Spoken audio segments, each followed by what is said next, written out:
8절 여호와께서 말씀하시기를 보라 내가 너희 앞에 생명의 길과 사망의 길을 두었노라 너는 이 백성에게 전하라 하셨느니라. 12절 여호와께서 이와 같이 말씀하시니라. 다윗의 집이여 너는 아침마다 정의롭게 판결하여 탈취당한 자를 압박자의 손에서 건지라. 그리하지 아니하면 너희의 악행 때문에 내 분노가 불같이 일어나서 사르리니 능히 끌 자가 없으리라. 오늘 아침 우리가 예레미야 21장의 말씀을 함께 살펴봅니다. 예레미야 21장은 이제 시드기야, 유다의 마지막 왕 시드기야 때에 바벨론 왕이 침공을 해왔습니다. 그래서 시드기야 제9년에 바벨론 왕이 예루살렘을 포위를 하고 침공을 해왔을 때에 이제 이 전쟁에서 이제 버티면서 시드기야가 이제 나라가 멸망 직전이니까 그때서 이제 예레미야에게 사람을 보내어서 하나님의 어떤 기적을 바라는 그런 간구를 하는 것을 보게 됩니다. 그래서 말기야의 아들 바스훌과 제사장 마아세의 아들 스바냐를 예레미야에게 보내니라.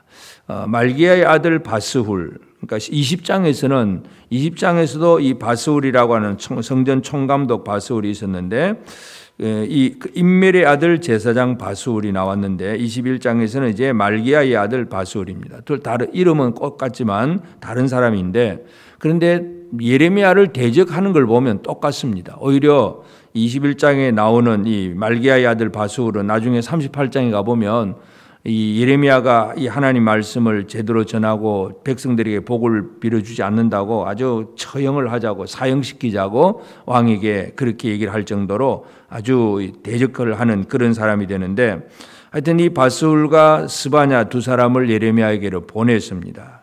그때에 이 시드기야 왕이 예레미야에게 그런 얘기를 하게 합니다. 바벨론의 느부갓네살 왕이 우리를 치니 청컨대 너는 우리를 위하여 여호와께 간구해라. 지금 대적이 쳐들어왔는데 우리를 위해서 간구하라. 그런 얘기하면서 여호와께서 혹시 그의 모든 기적으로 우리를 도와 행하시면 그가 우리를 떠나리라.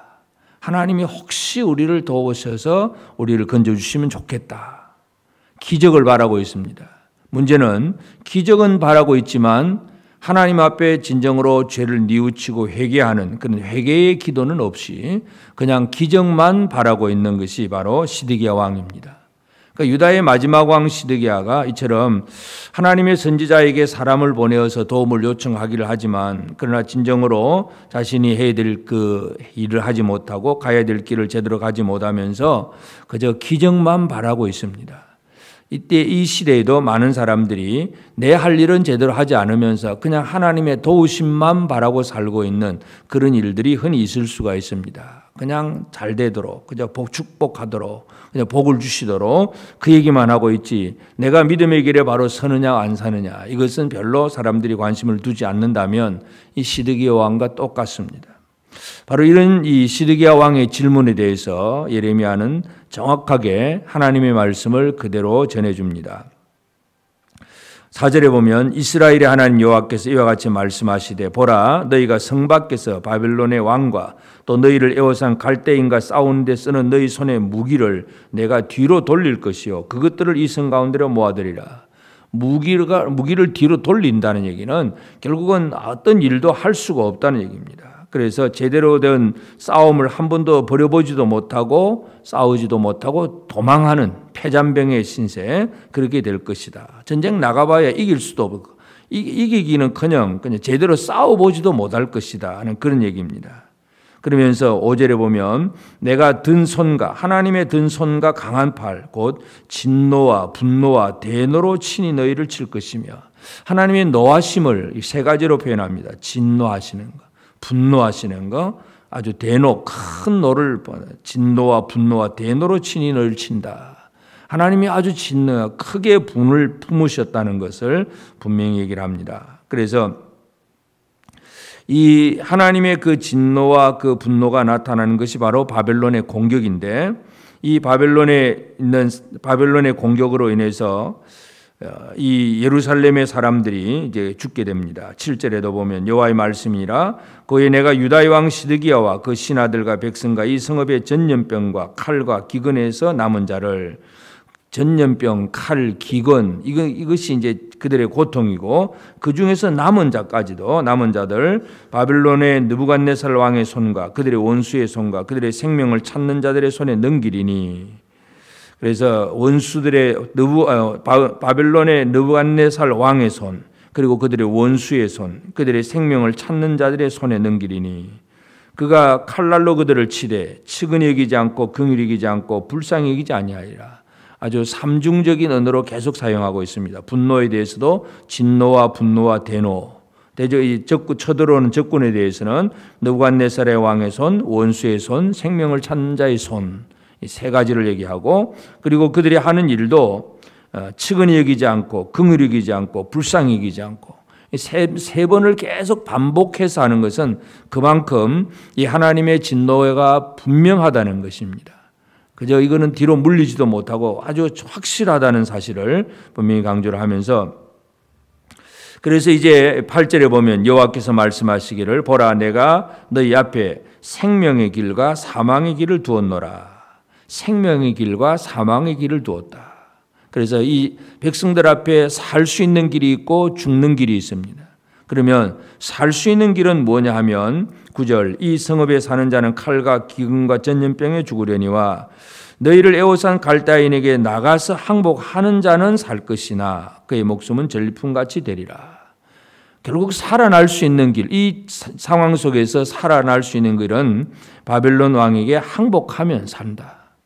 그러니까 자기 동족들을 위해서 뭔가 좋은 말을 해주면 좋겠는데 적군을 향해서 적군에게 항복하면 산다고 하니까 예레미야가 더 많은 욕을 먹지만 그러나 하나님의 말씀이 그것이기 때문에 예레미야는 그대로 전할 수밖에 없습니다. 저 적군에게 항복하면 살고 그렇지 않으면 칼과 기근과 전염병이나 아니면 마지막 포로가 되는 그런 결과가 맞게 될 것이다. 이것을 분명히 강조하고 있습니다. 그래서 하나님께서 이 예루살렘을 향해서 그와 같이 진노하시는 것을 말하면서 특별히 이제 11절 유다 왕의 집에 대한 여호와의 말을 들으라. 유다 왕의 집에 대해서 그래서 12절 여호와께서 이와 같이 말씀하시니라 다윗의 집이여 너는 아침마다 정의롭게 판결하여 탈취당한 자를 압박자의 손에서 건지라. 이 정의롭게 판결하라. 결국은 지금 이 마지막 이 왕들의 모습을 보면 이 하나님의 정의와 공의가 다 무너졌다는 얘기입니다. 그저 자기 이익만 생각하고 자기 주권만 생각하고 전체 하나님의 공의와 정의를 하나님의 뜻을 펼치지 못하고 인간의 욕심과 탐욕으로 모든 일을 하고 있다는 것을 강조하고 있고 뿐만 아니라 이제 13절 보면 여호와의 말씀이니라 골짜기와 평은 바위의 주민아 보라 너희가 말하기를 누가 내려와서 우리를 치리요 누가 우리의 거처에 들어오리요 하거니와 나는 내 대적이라. 여기서 이제 골짜기와 평은 바위의 주민아 하는 얘기는 이 골짜기가 내려다 보이는 그 평원엔 바위 위에 서 있는 시온 산성 예루살렘을 얘기합니다. 그러니까 예루살렘은 이 동쪽과 남쪽 이쪽은 전부 깊은 골짜기가 되어서 이쪽으로 적군이 쳐들어올 수가 없습니다. 저 북쪽 땅만 성벽만 제대로 세워놓으면 괜찮기 때문에 아주 산 위에 있는 성과 같이 든든합니다. 그래서 그 성벽을 믿고 성의 어떤 지리적인 위치 아니면 잘 쌓아놓은 성벽의 두께 뭐 이런 것만 믿고 큰 소리를 치고 있습니다. 누가 내려와서 우리를 치리요 누가 우리의 거처에 들어오리요 하고 자만하고 있지만 그러나 하나님이 그들의 대적이 되면 그들은 예루살렘은 무너질 수밖에 없다는 것입니다. 그래서 오늘 우리는 이 예레미야 21장을 통해서 바벨론 왕이 침공을 해 왔을 때에 왕이 선지자에게 질문을 하지만 그러나 선지자의 대답은 하나님의 말씀입니다. 살 수 있는 길은 항복하는 길이다. 그렇지 않으면 죽는다. 하나님은 생명의 길과 사망의 길을 제시하시는 분입니다. 오늘 우리가 이 시대를 살아가고 있는 우리에게도 마찬가지입니다. 사람의 생사를 주관하시는 이는 하나님이십니다. 우리가 사느냐 죽느냐 인간이 뭘 하느냐에 달려있는 것이 아니라 하나님 손에 달려 있습니다. 그러므로 하나님의 뜻이 무엇인지를 알고 하나님의 말씀 앞에 온전히 순종하고 나아가는 것 이것만이 우리에게 있어서 중요한 일입니다.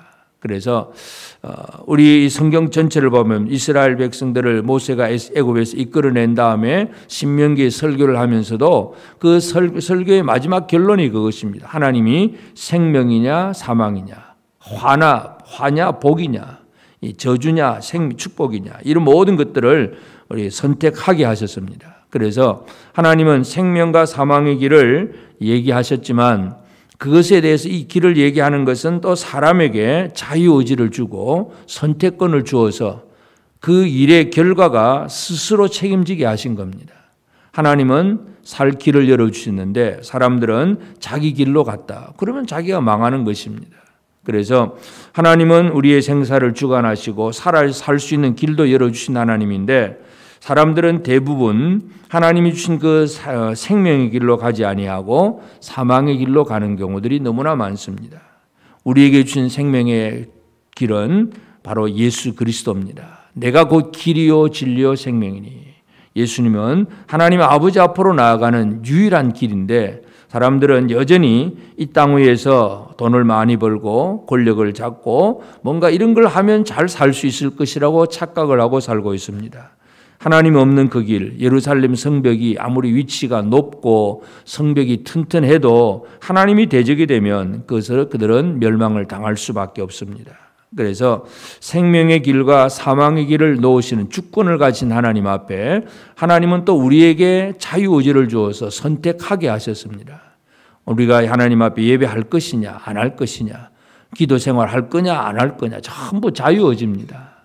우리는 어떤 기계적인 그런 인간이 아니라 하나님 주신 자유의지를 가지고 스스로 선택하며 하나님을 찬양하고 하나님 앞에 예배하느냐, 하나님 말씀대로 사느냐 살지 않느냐, 전부 우리에게 주신 자유의지를 가지고 사는 그런 우리가 되었다는 걸 기억하고, 그래서 오늘 우리는 참 이 예레미야는 그 나라가 멸망하는 그런 시점에서 자기 동족들이 이 적군에게 항복해야 산다는 참 안타까운 말을 전하는 그런 위치가 되었지만 그래도 예레미야는 자기 할 일을 제대로 하고 있습니다.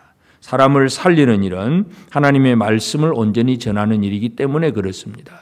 우리는 하나님께서 주신 이 생명의 길을 어떻게 갈 것인가, 어떻게 하나님의 뜻을 이룰 것인가를 다시 한번 기억하면서 이 땅에 있는 모든 것들이 결코 우리를 안전하게 하지를 못합니다. 어떤 시스템이라든지 어떤 물리적인 공간도 우리를 보호하지를 못합니다. 하나님께서 함께 하셔야만이 바로 그것이 생명입니다. 그러므로 하나님이 우리에게 뭘 원하시느냐, 하나님이 원하시는 그 길로 갈 수 있는 우리가 되고 예수 그리스도 안에서 진정한 생명을 누리는 복된 성도들의 삶이 될 수 있는 우리 모두가 되어지기를 주의 이름으로 축복합니다. 기도하십시다. 이제 오늘 받은 말씀으로 함께 기도하겠습니다.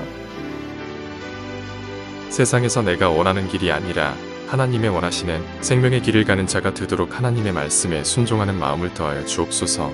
왕에게 정의로운 판결이 필요한 것처럼 나의 삶이 하나님의 공의와 인자를 이루는 삶이 되어 많은 사람이 구원을 받을 수 있게 하는 사명을 감당하게 하옵소서.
이제 개인의 기도 제목을 가지고 하나님 앞에 기도하시기 바랍니다.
수고하셨습니다.